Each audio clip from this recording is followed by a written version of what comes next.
कि बख्श दे मेरे मौला मुझे, मैं बड़ा ही गुनाहगार हूँ। बख्श दे मेरे मौला मुझे, मैं बड़ा ही गुनाहगार हूँ। मैं सरापा खता ही खता, वो है बेहद अता ही अता। मैं सरापा खता ही खता, वो है बेहद अता ही अता। तू तो सत्तार गफ्फार है,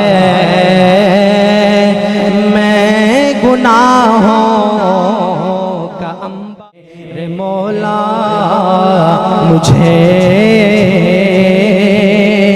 मैं बड़ा ही गुनाहगार हूँ।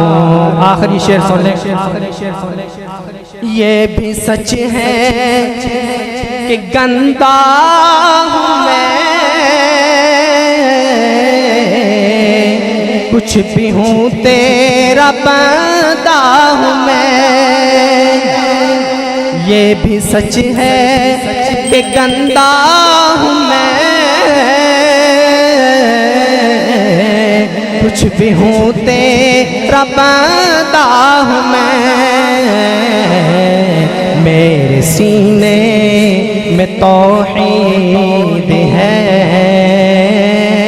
मैं नबी का फिदाकार हूँ। बख्श दे मेरे मौला मुझे, मैं बड़ा ही गुनाहगार हूँ। हाफिज़ मोहम्मद वकास साहब जो आपके सामने हुजूर सल्लल्लाहु अलैहि वसल्लम की सना खानी फरमा रहे थे।